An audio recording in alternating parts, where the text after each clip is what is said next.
A word of warning, this podcast explores graphic and disturbing stories and includes some strong language. It therefore may not be suitable for our young listeners or other folks who may find it disturbing. Hello and welcome to True Crime Daily, the podcast covering high-profile and under-the-radar cases from across the country every week. I'm your host, Ana Garcia. Our cases this week are about women and children in danger. Thank goodness for a female police officer in North Carolina who can read lips, because when she pulled over a Jeep that had just run a red light, the woman in the vehicle had just one opportunity to mouth to the police officer, "Help me." Well, police say that the man in the Jeep had just kidnapped the woman at gunpoint. But first, a former TV news producer has been arrested on charges of distributing explicit child pornography. Federal prosecutors say that he was allegedly part of a chat group that had access to more than 8,000 videos of children being sexually assaulted. We're recording this on Wednesday, June 14th of 2023, and I'm afraid you all are stuck with just me today. Our guest just canceled, and we decided to go ahead with the podcast because we didn't know if we could arrange to get you one this week. So bear with me. I'll do the best I can, but I cannot answer some of the questions that we all will have about some of the cases. So the first case we're going to talk about is from Southern California, and it's about a former TV news producer who specialized in investigations, basically uncovering wrongdoing. Well, he himself is now under the scrutiny of the FBI. He's charged with viewing and distributing horrific images of children being sexually assaulted. And full disclosure here, everyone, this is a man who I worked with. He was literally in the office next to mine at NBC TV here in Los Angeles, the local NBC station. His name is Phil Dreschler, 60 years old, from Santa Clarita. He worked at NBCLA Channel 4 for 11 years, and he was recently laid off. This was before he was arrested, and we don't believe that there's any connection between the two there. Federal prosecutors claim that he shared more than 100 explicit videos and other types of media depicting young children being sexually assaulted. You know, I read the complaint last night, and I have to tell you, I am so deeply disturbed by what I read, by the accounts by the FBI agents describing the videos and the photos in great detail. The things that were done to these children by adults, men and women, to boys and girls, mostly girls. I am so sickened by it. I cannot even repeat to you what the content was because it is horrific. It is horrific. Now, he has pleaded not guilty to the charges. He is innocent until proven guilty. But here's more on the case. So Phil had worked at WCPO TV. That was the ABC affiliate in Cincinnati before he came to Los Angeles. Now, I remember when Phil started because the station managers were raving about his mad computer skills. He was an expert at something called computer-assisted reporting. It's a whole way of crunching data, finding data, and coming up with a news story or the data to support a news story.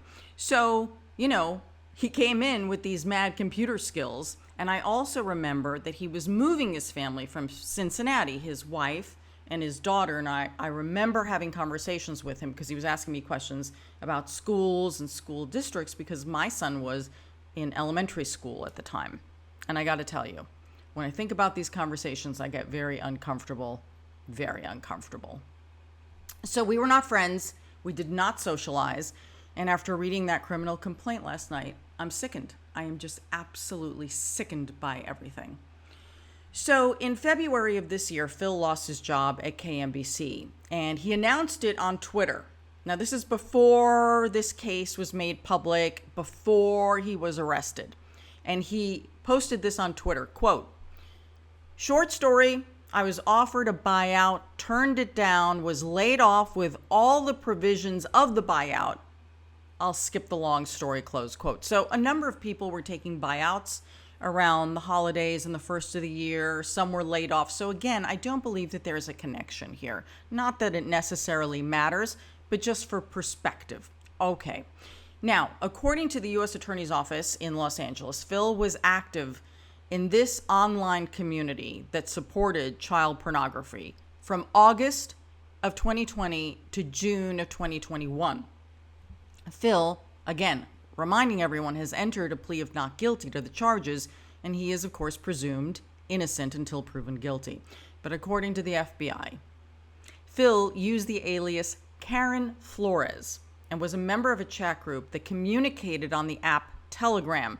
Now, the group was called The Playground Lives. The FBI says that's how they shared all of this illegal and dangerous content in this app, specifically in this chat group. The FBI says that they discovered the Playground Lives group through a separate child porn case out of Kansas City, Missouri. Okay? So then, in June of 2021, June 16th to be exact, the FBI interviewed a suspect that was related to that child pornography investigation. Now, according to court documents, this person allowed the officers, the agents, the FBI agents, to take control of his device, meaning his access to the Telegram app. And so they were able to monitor and see who was on there, of course, all using aliases, and what they were sharing, what they were uploading, downloading, and what they were talking about, okay? Oh my gosh. Investigators say that the Playground Lives group had 23 members and that the chat allegedly contained 1,600 photos, more than 8,000 videos, and an additional 36 links to more suspicious content. According to the criminal complaint, the content was primarily focused on girls under the age of 12 or 13 before they hit puberty, and that some of the victims were as young as toddlers. But of course, little boys were also abused in these videos and photos. The FBI says that Phil was a frequent contributor, and they say that he signed in 145 times in the time period that they were watching. And according to the criminal complaint, he had filed certain videos under the names of Georgia Peach, and that he allegedly made the comment, quote, "She was worth it." This is the sanitized version that I am sharing with you, because the rest of what is in that criminal complaint is disgusting, and it is violent. Violence against children. So, here is how officials managed to link this person named Karen Flores to Phil. All right, so on July 6th of 2021, authorities spot someone with that screen name. Remember, they're in there pretending to be someone else who has turned over the device because they've got this person to cooperate. Okay, so Karen Flores is one of the names very active in the chat.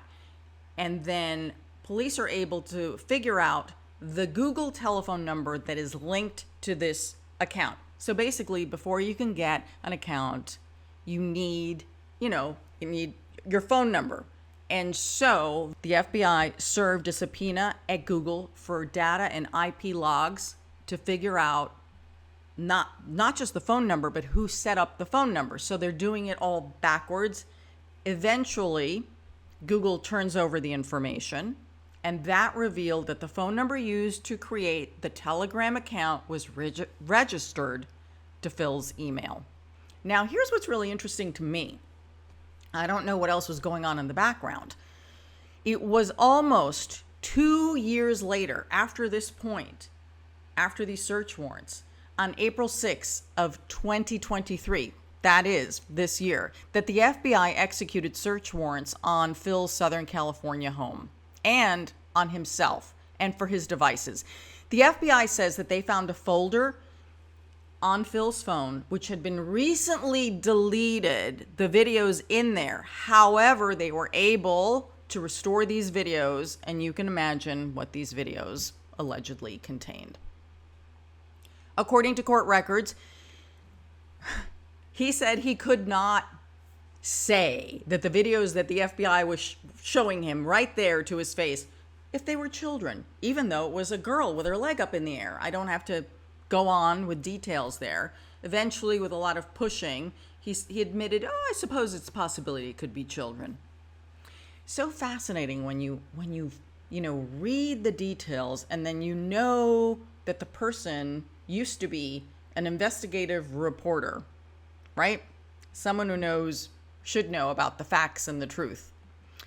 So finally he admits, this is according to court records, that he had accessed some videos and some images from publicly available platforms. Remember what we said about Instagram at the top of the program. Instagram is not part of this, but he claimed, this is what he told the authorities, he found some videos that he downloaded from TikTok.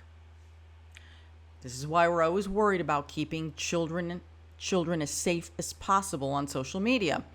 So then FBI agents went back to interview Phil's wife on April 17th, basically a few days later.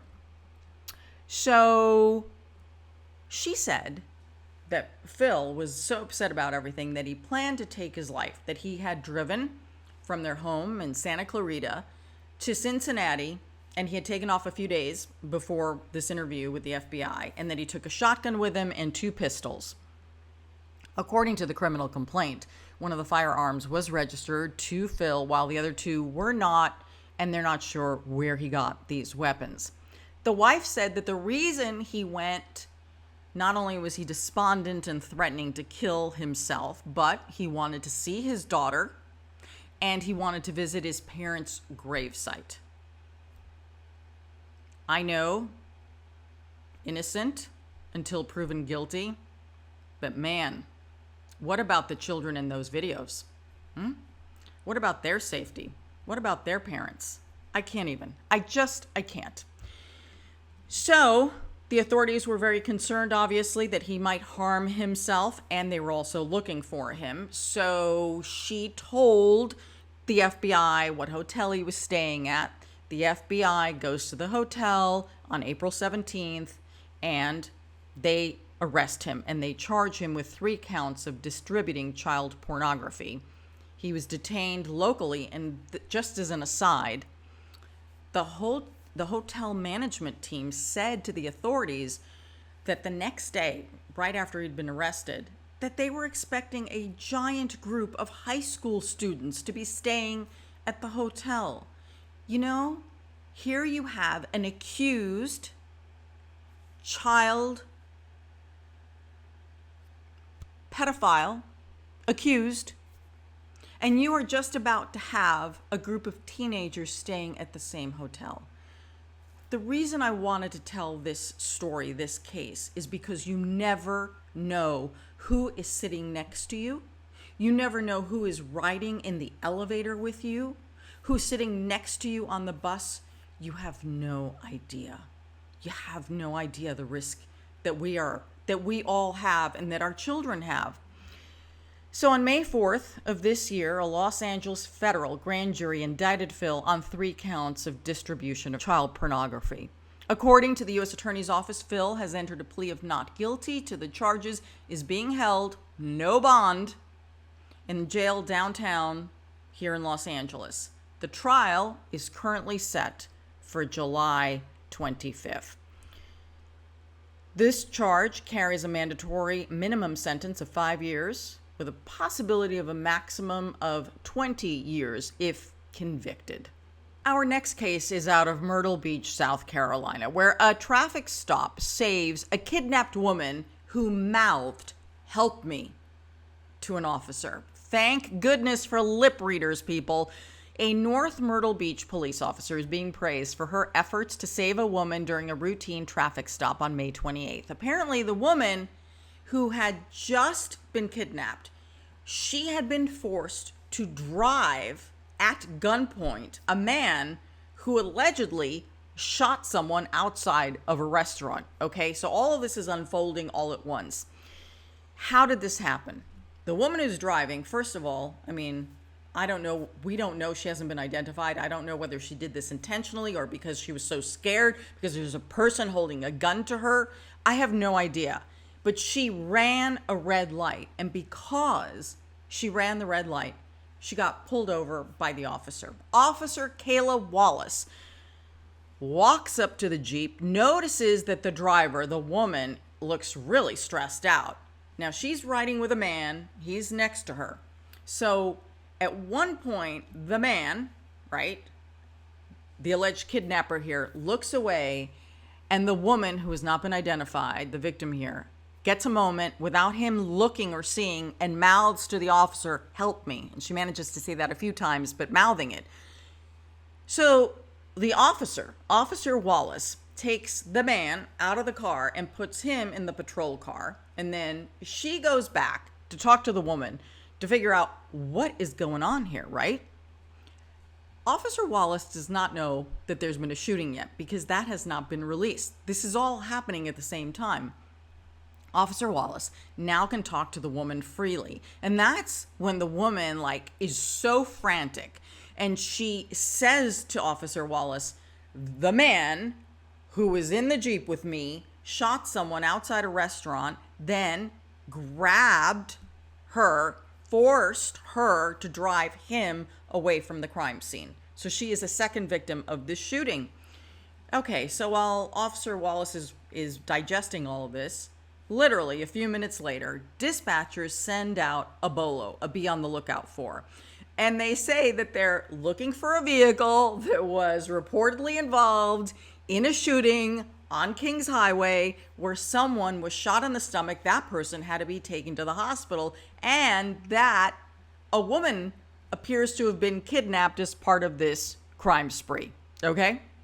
So the BOLO had a description of the vehicle, ding, ding, ding, ding, ding, matches the Jeep, and the wanted man, who's now been identified as 29-year-old Collins Bates. Officer Wallace calls for backup when she realizes that she has the wanted suspect in her patrol car. Now, according to the arrest warrant, which was obtained by WMBF News, police searched the white Jeep and they uncovered a firearm that allegedly matched the caliber of the casings which were recovered from the crime scene where the person was shot in the stomach. Collins was arrested and charged with attempted murder, kidnapping, and possession of a weapon during a violent crime. Now, according to reports, Collins is currently being held without bond, and it's unclear if he has an attorney yet, and it is unclear to us whether he has entered a plea. Again, presumed innocent until proven guilty. I want you to keep in mind that this all took place early on a Sunday morning, like 5:30 in the morning early on May 28th, and that Officer Wallace was a half hour away from clocking off. Her day got a lot longer after this incident. And just a little background on the officer here. Kayla Wallace was sworn in as a police officer in July of 2021. And prior to her work as a police officer, she was working as a lifeguard at the city of Myrtle Beach. So this is a woman accustomed to saving people.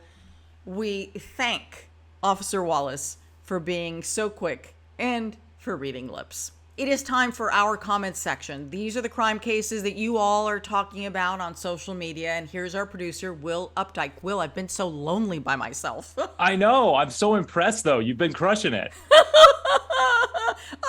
I am a social human being. I need the company of others. Absolutely, absolutely. So we have an interesting one today. It seems like this could be a case of a very weird retaliation, but it comes from a body donation place for medical research. So I'm just going to get right into it. This case comes out of the Chicago area, where a worker reportedly found 3 severed heads at his desk. And this came after he made some complaints on the job. So the worker here, Dale Wheatley, who's made this complaint, was the transportation coordinator for a company called the Anatomical Gift Association of Illinois. And he's recently filed a police report after, like I said, discovering these 3 disembodied heads, which were reportedly in a blue plastic storage tub by his desk. Now he sees this. Obviously, this company, they deal with body parts. So I'm sure seeing a body part, what wasn't like the most shocking thing he's ever seen, but not at his desk, I would believe. So he apparently said that his boss walked by after he'd seen these heads. He asked him why the heads were at his desk.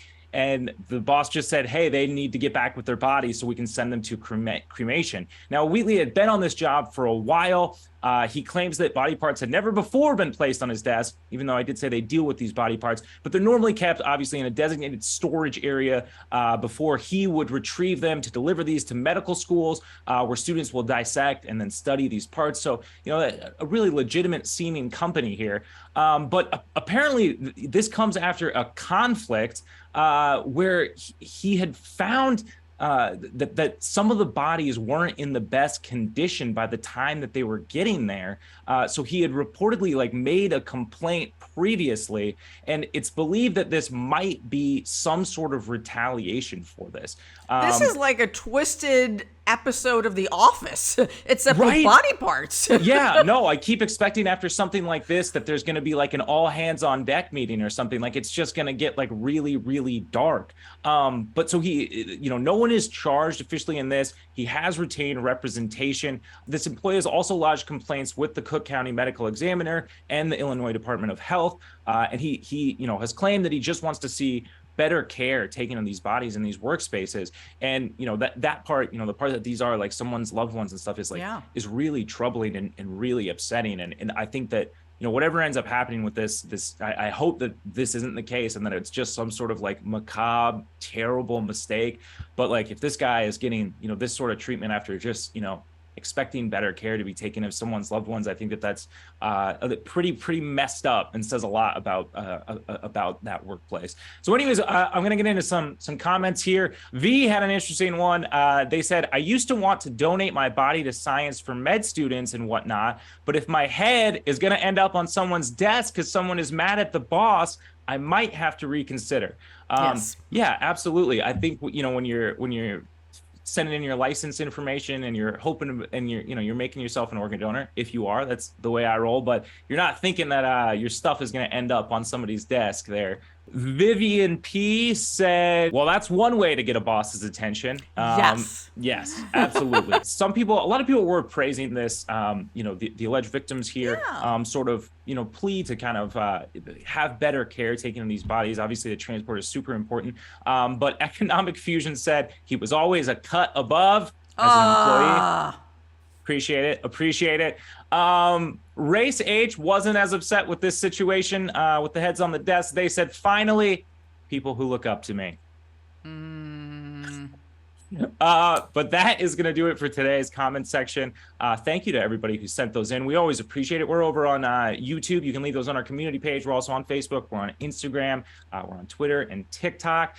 Man, I'm sorry you had to lift so much weight this weekend. I don't know how you do it. Well, at least I showed up prepared for school today, right? Yeah. Always show up prepared. Do you want to join me to the end, or shall I do the goodbyes by myself? Let's do it.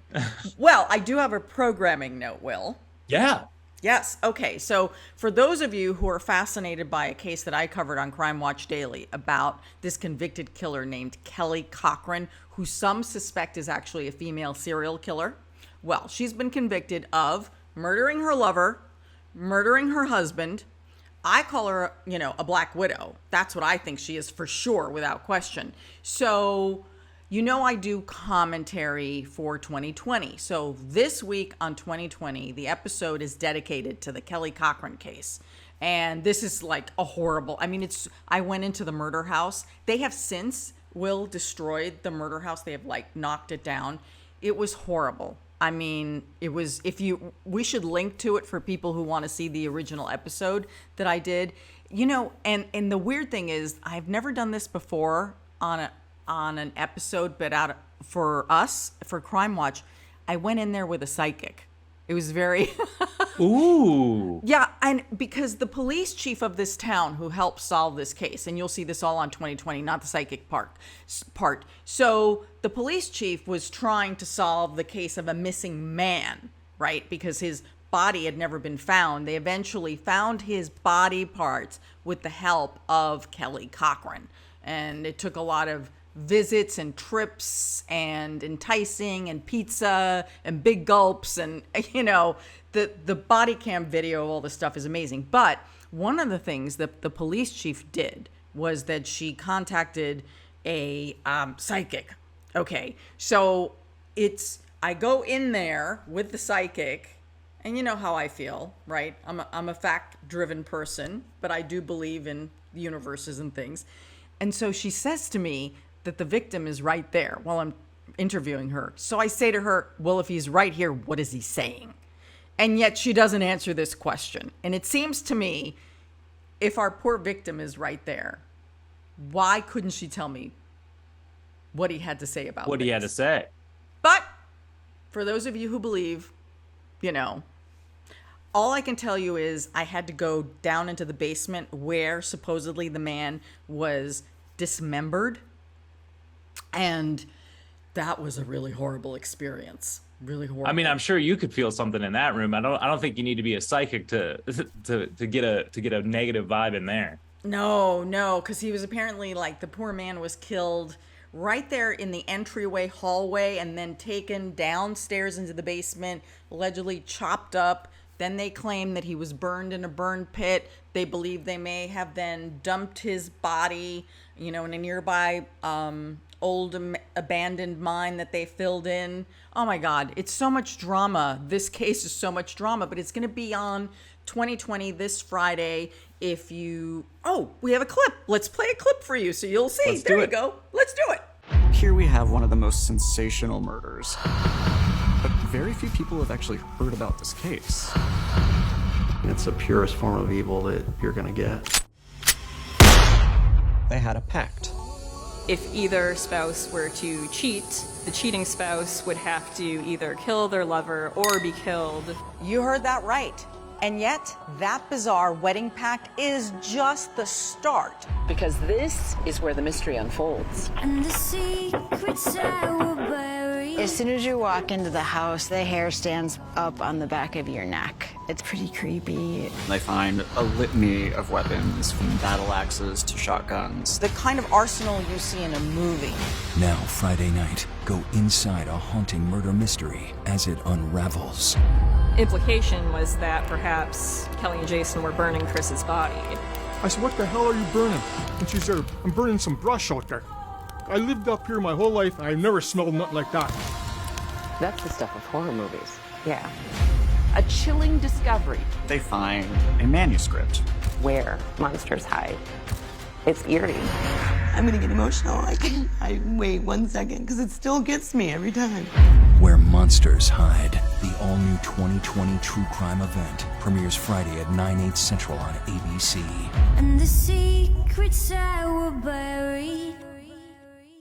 So that's going to be on ABC's 2020 Friday night, June 16th at 9 p.m. And you can always stream it on Hulu. It is one of my favorite cases because it's absolutely ludicrous. Oh, wait. And this is what I love about the case. The police chief ends up falling in love with a police investigator in another state. Like the two of them figure out the case together because it's multiple jurisdictions. And in the process of working in the case, they fall in love, get engaged, and get married. That's a movie. Ending. Yep. That's a movie. Isn't it? Happy endings. We like those. Yeah. Okay. So check it out if you get a chance, or you could also see our original on this one. It's really a great case. So you can follow me wherever you want on social media. I'm at Ana G News on all platforms, and sometimes I talk about crime, but mostly about dogs and rescue dogs. Necessary. We need it. I know. I volunteer a lot for a purposeful rescue. I either drive dogs to and from their doctor appointments, their vet appointments, or if they have to be transported to the trainer, I have fostered, and I also handle dogs for them at adoption events. So please take a look at all these babies that need homes. It's my volunteer work. Okay, and then we can find this episode along with all the other episodes wherever you get your podcasts.